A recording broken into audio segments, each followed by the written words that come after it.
Hi, this is the Daluma Energy Cleanse, and my name is Esther, and I'm here at OHIA Meditation, where I do sound baths and meditations.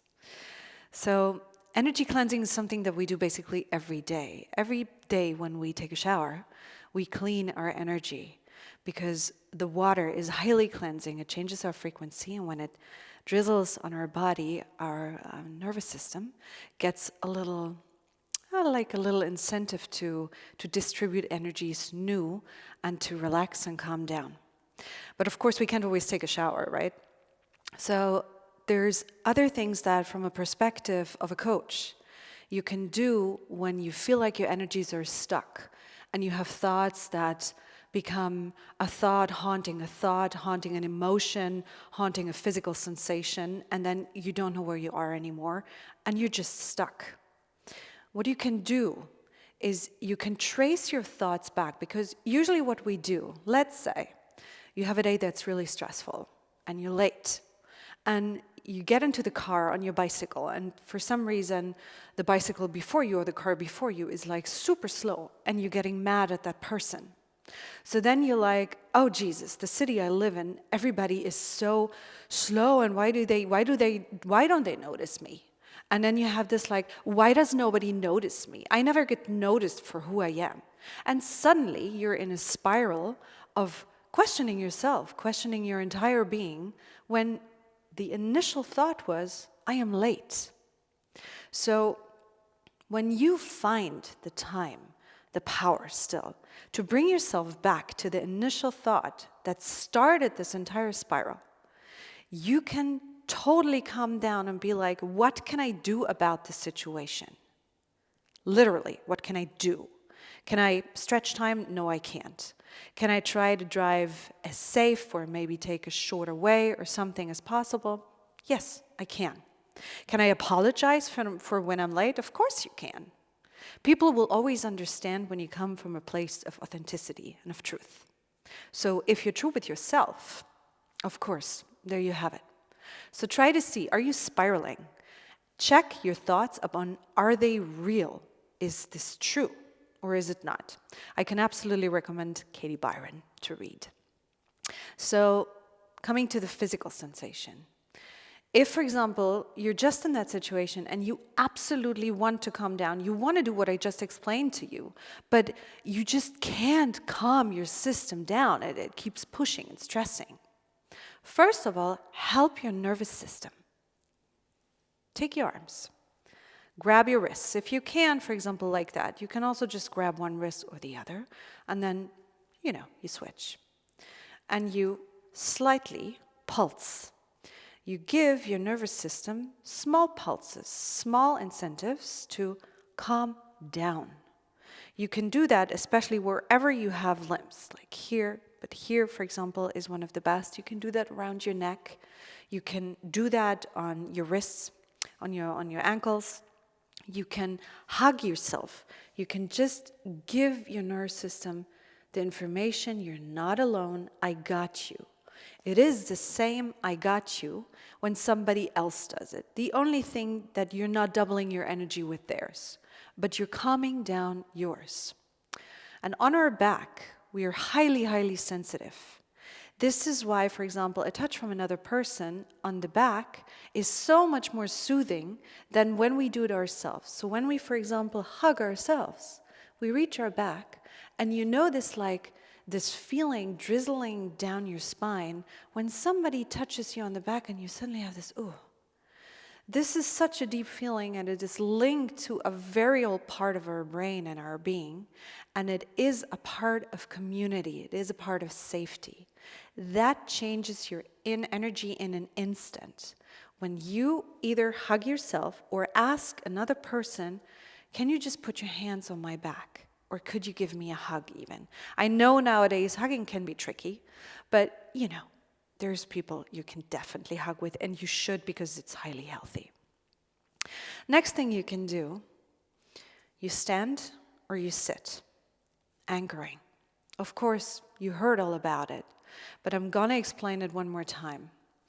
Anchoring is something that you really send yourself, you connect yourself to the grounds below, the grounds you stand on, the grounds that hold you every day, you walk on, you dance on, you cry on, you sleep on.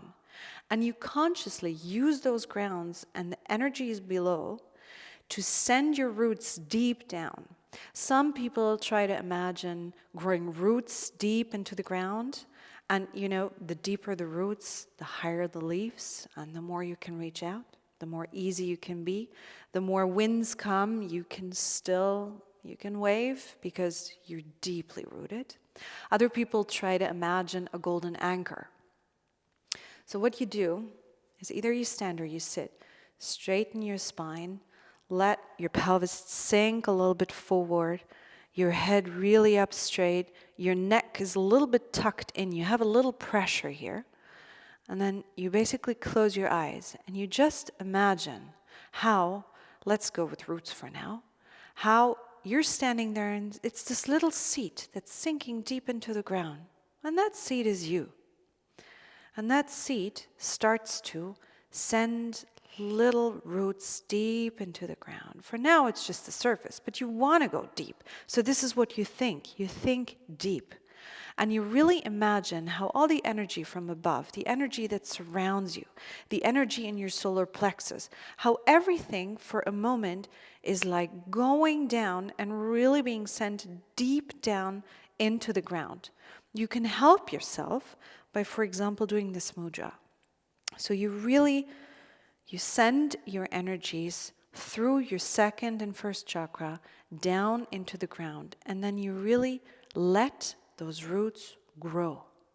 You imagine, you envision how they grow deeper and stronger and stronger. And while that, you feel like how you're coming up a little bit more slightly. And whenever you think you're deep, again, go back, get the energies from above, get the energies from around. Notice your solar plexus, and then grow deeper. And you will notice every time you take more energy and you send it in that you haven't been deep at all. Deepen and deepen as far as you can until you feel a total relaxation. And you will notice this point. It's a literal shift of energy. Because suddenly you have this like, oh, wait, I'm standing much stronger and taller. And actually I feel like a smile is coming up my face. And actually I feel like my head is really light. The same with an anchor. Why we use a golden anchor? Because golden is something, when we envision it, it has a strong power. It is when you imagine gold, when it's still hot, how it's like floating, and then it becomes something so solid. And yet gold is one of the softest materials. It is very tough in itself, and yet you have to be careful not to damage your golden ring. So gold is a very nice idea when you think of that anchor.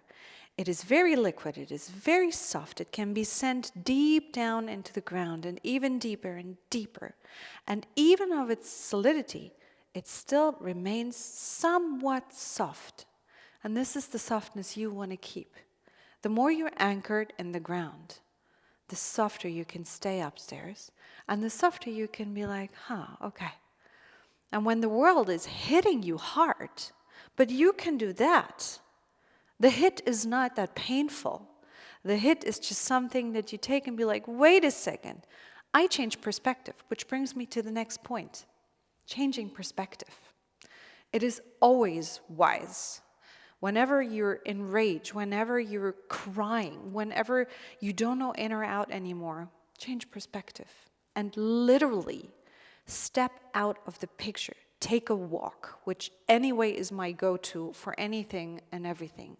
Taking a walk, you have a visual flow and you have a sound flow, which absolutely calms your nervous system. There's a lot of work in the neuroplasticity around that topic of like flow of like picture and flow of sound, how much it actually impulses and helps you to calm down. So take a walk. Don't choose a destination. Just walk. and change the perspective from where you felt really, really bad, that place. Maybe it is the surrounding, maybe it is something you saw, maybe it is you being stuck in the very moment because you don't know what to do at the moment, or it's too much. So you take a small walk, you go outside, you just watch the birds, you hear something. Try not to use, even though I know a lot of people see that differently from my point of view and from what I know. Try not to use headphones, but really tap into the sounds around. Because for one reason, we cannot change the sound that surrounds us. But what we can do is we can try to distribute it and make it less painful, bringing it together into a white noise. So everything just becomes a carpet that we decide is the carpet we walk on. And not there's a hammering sound from there, or somebody's talking, and I don't know what they do. You literally try to see, oh, there's a bird. There's a hammering sound. That car is loud. That person. What if I bring them all together into one picture? So this is, well, the things you can definitely do pretty much wherever you are. So you ground yourself. You change perspective. You also change perspective in your line of thinking. You maybe have time to do something like that, to hug yourself, to rock back and forth. This is also something very, very helpful. And then the classic, cold showers. Cold showers is, I know it's out there everywhere, but it does magic. It's not only shower, it's cold shower. And to help a lot of you, because I am a person that is likely cold, which means for me, it's like, why do I have to be even more cold in the morning? What does that help me? Or in the evenings? Well, what it helps is like, for example, I get out of bed, and usually we get out of bed 4 to 6 hours after the coldest point of the night and of the 24 hours that we spend. So 4 to 6 hours later, we naturally wake up.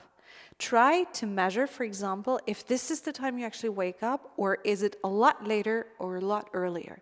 And then you can see, why is it like that? Do I have a wrong rhythm? Do I eat too late? Do I drink coffee too late? Stuff like that. Try to figure out if you wake up in your natural wake-up time. So when you wake up, you should be still a little bit shivery or like, not too hot. So what you do, you first of all, before you do anything else, you do not look at your phone anyway. Don't look at your phone for 30 minutes for at least. Try. You go into the shower, you open the shower really, really hot, and then you warm yourself up until you have this feeling of like, this is, I don't know, this is Curaçao, Bahia, whatever. This is the place to be. It's super warm. You feel so comfy. You're just swimming in that ocean. Everything is perfect. And then you open the cold. And the moment the cold hits you, what you want to do is that.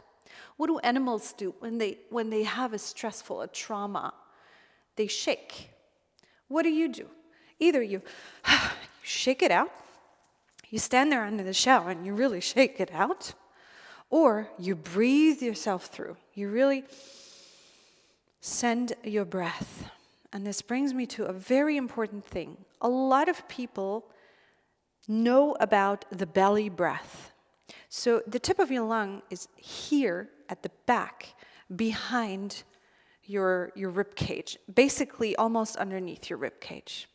So when you want to deep breathe, and you don't want to put pressure on your diaphragm, you put your hands deep here in the back, and you try to open your chest and your rib cage really wide into the back. So when you open that cold shower, this is what you do.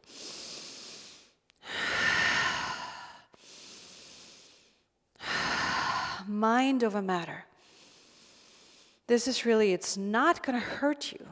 It calms your nervous system, because your nervous system learns that the stress it is just experiencing is not harmful whatsoever, and that you have it under control. So, a lot of things to do. Anyhow, wherever you are, you can always do this. You connect your left and right hemisphere of your brain. You have a lot of nerve endings in your hand. This is why basically handshaking is a beautiful thing, because you exchange a lot of information and you exchange trust. When you do that, you give yourself trust and you change your energy the minute you trust yourself. Really press them tightly together. If you don't know in or out, if you're stressed, if you're overwhelmed, whatever, give yourself this moment of connecting yourself with yourself. And the deeper you stand in connection to yourself, the deeper you connect to others. And as vulnerable as you are, as vulnerable they will show themselves. And suddenly, you're equal, and suddenly you can actually talk in a trustful manner. Thank you. Enjoy.